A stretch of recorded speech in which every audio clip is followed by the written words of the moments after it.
Pausa. Aí. Então a pedra filosofal, em vez de ser uma bolinha de gude, a gente pode fazer um Tesseract. Eu prefiro no formato esférico da coisa. Eu também. Mas sim, basicamente é como o Tesseract do Vingadores, né, do universo da Marvel e também tem toda essa ligação com buracos negros, coisas cósmicas e a ligação cósmica. Indiretamente e apenas interpretando alguns fatos, a gente trouxe a esfera de 4 dimensões com poderes inimagináveis para dentro do nosso universo. E eu tenho só mais uma coisinha para acrescentar. Essas Pedra Nero. Qual que é o nome? A Grande Pedra Negra? A Grande Pedra Preta.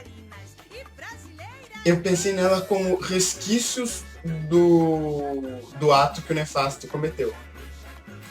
No momento em que ele sintetiza a pedra filosofal, então, alguns pequenos resquícios escapam, se tornando essa Pietra Nero. E ficam vagando pelo universo, e alguns deles encontraram a Terra. Então o Nefasto é mais antigo que o primeiro mago. Talvez ele tenha gerado um distúrbio no espaço-tempo quando ele gerou quando ele criou a pedra. E aí a viagem desse... Eu não sei, eu gosto da ideia de que a gente nasceu na Terra. Houve um evento que criou a primeira bactéria que deu origem a tudo que vemos hoje. Mas você gosta da ideia de que o mago nasceu na Terra? Também, porque o mago é a imagem humana. Mas o que eu tô querendo dizer é o seguinte, porque assim... Porque o Nefasto nada mais é do que... Ele era um mago, que ele fazia muita pesquisa, e numa dessas ele virou... Ele era o Ariliban. O Ariliban, ele fazia muita pesquisa, e numa dessas ele virou aquele monstro que era o Nefasto. Então... Porque os gregos precisavam de cosmos também. Eles não tinham telescópio. Acho que todas as civilizações que cresceram... Por isso pode ser aqui na Terra. Pode ser aqui na Terra. Ele pode ter surgido aqui na Terra. Faz sentido. Então, melhor. Já que eu trouxe a ideia, vamos ver se você gosta dessa ideia. E se essa Pietra Nero vier de um processo natural, como se, tipo, a pedra filosofal que surgiu naturalmente, sem a interação de um mago, e aí o Nefasto, estudando uma Pietra Nero, estudando o passado, tentou reverter o processo de criação de uma Pietra Nero e descobriu isso, sabe? Porque assim, pensa que no surgimento do universo, a quantidade de buracos negros que colapsaram é muitas, entendeu? E nesse processo de colapso, eles podem ter chegado até esses resquícios, né, falando de colapso de buraco negro, podem ter chegado até a Terra. E se o Nefasto tiver acesso a isso e um pouquinho de informação, uma quantidade de tempo de estudos, ele consegue ligar os pontos e pensar. Eu nem sei se magos morrem. Entendeu? Os feiticeiros, eles crescem normalmente, eles crescem igual os humanos até os 20 anos, e aí depois cada ano, né, tipo assim, cada ano humano equivale a 100 anos para um feiticeiro, depois dos 20 anos. Então tipo, ele fica até os 3.000 anos com carinha de 30. Então assim, ele pode ter tido acesso a essa fonte de conhecimento, sabe, a lenda da Pedra Negra que caiu do céu, e aí ele pesquisando, curioso sobre isso, descobriu que ela nada mais era do que um processo natural que aconteceu no surgimento do universo, que liberou uma quantidade gigantesca de energia, e aí ele pensou e falou, puta, e se eu sintetizar toda essa energia e condensar ela num objeto? E aí ele tentou refazer isso. Então assim, a primeira Pietra Nero que chegou pode não ter sido uma interação do Nefasto. Mas as demais, o processo dele criar pedras filosofais gere novas Pietraneiro, que ainda não entraram em contato com a raça humana, ou não chegaram na Terra. Mas a gente abre um precedente para que os efeitos dele tenham um efeito negativo. Porque a gente também equilibra o universo, sabe? Ele cria uma pedra que tem uma quantidade infinita de energia, mas que uso não ilimitado, mas infinita para um ser humano. Indefinida, um uso indefinido. Tipo, ele pode usar essa energia para qualquer coisa. Mas, em compensação, ele cria um paralelo, que esses resquícios que viajam, as Pietraneiro, são como formas de neutralizar, é como se o universo, a natureza, estivesse se corrigindo para ele não ficar injusto, ele não ser um inimigo injusto. Então, assim, a Pietraneiro seria a única forma de deter o nefasto, entendeu? Absorvendo toda a energia que ele expelisse através da pedra. Entendeu? Caramba, você imagina uma armadura feita de Pietraneiro, mas um mago que estaria dentro dela talvez fuderia. Talvez. Ele podia fazer uma trap.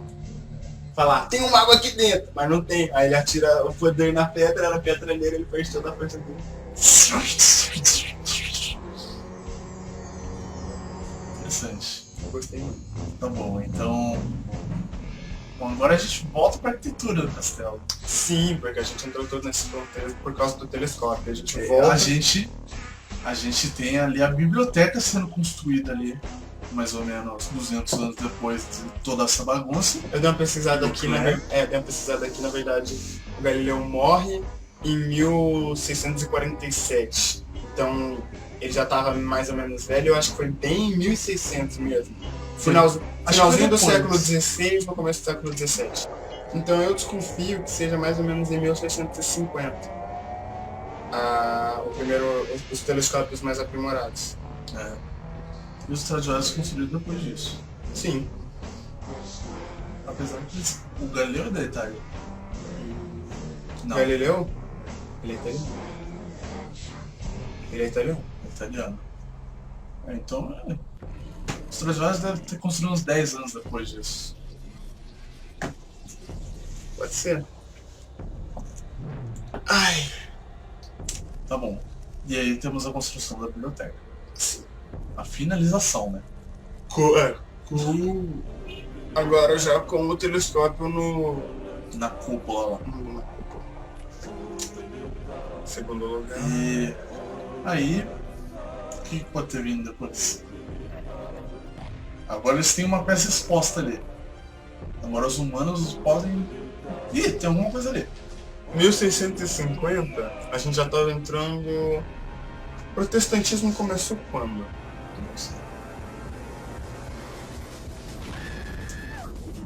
A gente vai ter as invasões bárbaras e a... Inglaterra? Não.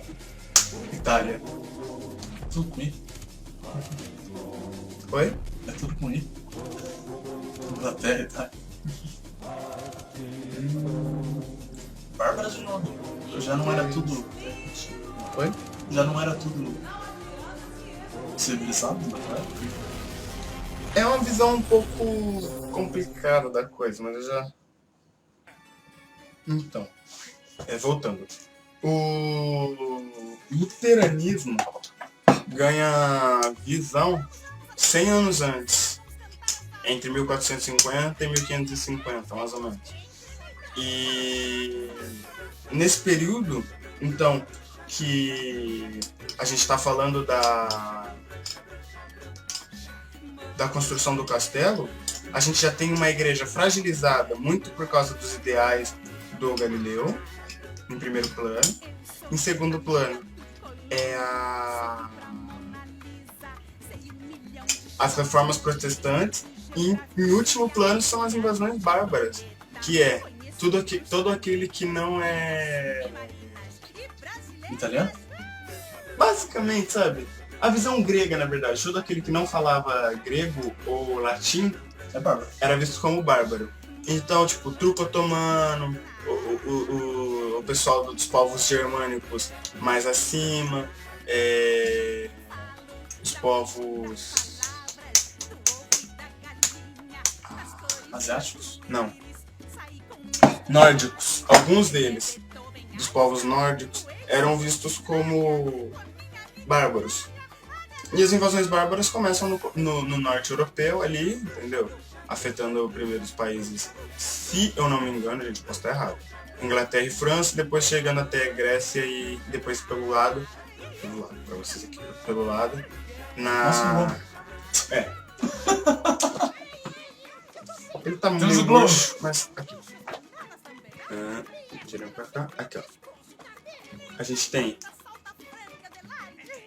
aqui a Itália, a França e a Inglaterra aqui em cima, aqui embaixo a Itália e a Grécia. E as invasões ocorrem daqui pra cá, assim, nesse sentido. Então, deixa eu só levantar aqui rapidinho.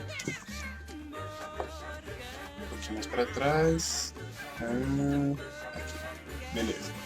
Então aqui ó. As invasões bárbaras começam mais ou menos nessa região aqui, nesse período também. Então, o que isso significa? A gente está tendo uma igreja frágil, com as reformas protestantes e os questionamentos da Bíblia, né? É o momento em que Galileu é punido pela igreja justamente por ter levantado ideias que são contrárias às da Bíblia, ou seja, levantando a possibilidade de que o mundo não tenha sido criado 5.000 anos atrás, ou 6, levantando a possibilidade de que a Terra não é o centro do universo, entendeu? E de que... Mas porque se o mundo tivesse só 6.000 anos, que seria da Morgana. Propondo também que a Terra não esteja parada no lugar, ela esteja flutuando ao redor do Sol, entendeu? E essas questões... Mas eles já sabiam que a Terra era redonda. Já sabiam que a Terra era redonda, assim. Mas, e aí sim, nesse ponto, esses questionamentos começam a virar um burburinho em toda a Europa. As ordens da igreja começam a não ser questionadas, mas as pessoas começam a ficar confusas. Esse tipo de coisa vai enfraquecer a igreja ao longo do tempo e logo vão começar a ocorrer desmandos. Desmandos? A ordem, quando você passa uma ordem, as pessoas não obedecem a sua ordem. Sim. Finge que você nunca falou nada. É tipo que os filhos falam. Os pais, poucos professores. Desmandos. E isso pode ser também, pode corroborar para o avanço na construção do castelo. Você tem uma igreja fragilizada no momento em que ela já não é mais caçadora, ela é a caça, né? No momento em que ela não ataca mais, ela tem que se defender de questionamentos, onde a fé das pessoas já não é mais absoluta, mas ela tem que ser o tempo todo relembrada e recobrada. A igreja não está mais em posição de caçar criaturas sobrenaturais e ela dá um pequeno período, que depois vai ser seguido de o resto da vida, de liberdade para essas poucas criaturas. A gente está falando aqui um pouco de história, então eu saio um pouco da ficção e coloco que é o período em que ela dá liberdade para pessoas adorarem outros deuses e liberta as bruxas. Não liberta, mas tipo, elas param de ser caçadas tão... Porque só a igreja tem interesse nisso. Exato. Ninguém tem interesse em caçar bruxas. Enquanto... Então, só te cortando rapidinho. Vai lá. Eu tava lembrando de um vídeo do Pirula, que ele fala que da questão da privacidade na Idade Média. Que você não tinha privacidade. Tipo, você não tinha... A porta, assim, era só pra se defender dos inimigos. Então você tinha só o portão do castelo lá. Né? Você não tinha tranca no seu quarto. Você não... mãe, não quero te ver hoje, vou trancar a porta do meu quarto. Você não tinha essa coisa. E principalmente com os vikings, né, que eles tinham que se proteger do frio, então tipo, eles tinham que ficar tudo amontoadinho ali para preservar o calor de todo mundo, né? Sim. Então, e aí quem quisesse privacidade, quisesse, sei lá, fugir da cidade, ter uma casa no meio da floresta, aí que eram vistos. E essas pessoas eram vistos como loucos ou bruxas, e aí... Os dois eram queimados. Enfim. E aí as pessoas... Então a parada da isso. família. E aí? Da família. É o vídeo, já que se alguém fica curioso, é o vídeo da família tradicional. E aí E... Eu lembro desse vídeo. Não, mas não vai ser pro YouTube. Não, mas tudo bem. Enfim. Mas se você depois quiser rever. Eu não sabia se você lembrava do vídeo, é o vídeo da família tradicional. Família tradicional, vou lembrar. E aí entra naquela questão que a gente já estava discutindo, do por que a Morgana queria um castelo para se defender, porque ela precisava se mostrar nobre para ninguém encher o saco, porque a nobreza ninguém encheu o saco.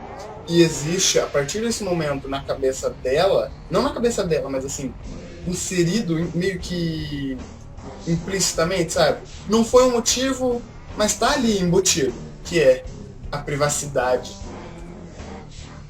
Ela passa a ter uma privacidade quando ela passa a ter uma casa que é dela, com portões, com trancas, entendeu? E é estranho o fato de, por exemplo, ela não ter exército, não ter armas, não ter esse tipo de coisa. Eu estranho isso, então acho que os demais nobres também vão estranhar, ou estranhariam. Entretanto, é uma questão pessoal. Muito por causa da parada da privacidade, entendeu? Não é questão de privacidade, eles só precisavam ficar escondidos no mato, mas agora eles estão construindo a biblioteca, então eles precisam dizer por que construíram a biblioteca. Não, entende? Eu não estou dizendo assim. Porque eles estão juntando informações ali, eles construíram a biblioteca porque eles estão juntando as informações ali de... Morgana devia ter uns 4 mil anos ali. Sim. Não sei. Eu quero dizer é o seguinte. Não é privacidade no sentido de vergonha. Ou vergonha corporal, ou vergonha... Pra fazer as magias. Exato. Trabalhar é privacidade para você pesquisar, para você trabalhar em casa, para você estudar o seu conteúdo, entendeu? É privacidade. Suspeitas. É privacidade para você ter as suas coisas na sua casa, entendeu? Se você tem uma casinha não medíocre, mediana, você não vai ter espaço para isso dentro da sua casa. Ainda mais uma casa que geralmente naquela época não tinha porta, não tinha nada, como a gente já relatou. Normalmente não teria. E as bibliotecas talvez não tivessem esse tipo de conhecimento. E nem vão ter, porque são conhecimentos profanos da vista da igreja.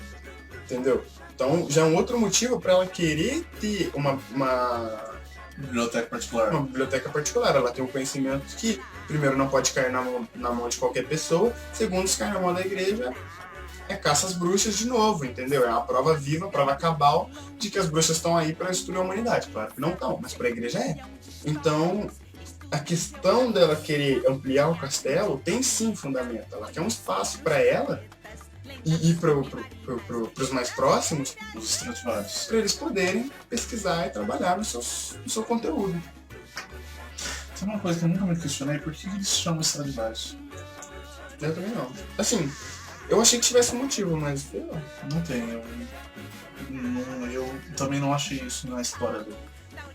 Eu sei que existe o violino Stradivarius. Tanto que o novo brasão que eu criei, eu criei o S e os dois S finais, o começo e o fim, no formato do violino Stradivarius. Você viu isso? Eu vi. Não sei se você notou. E aí eu não sei.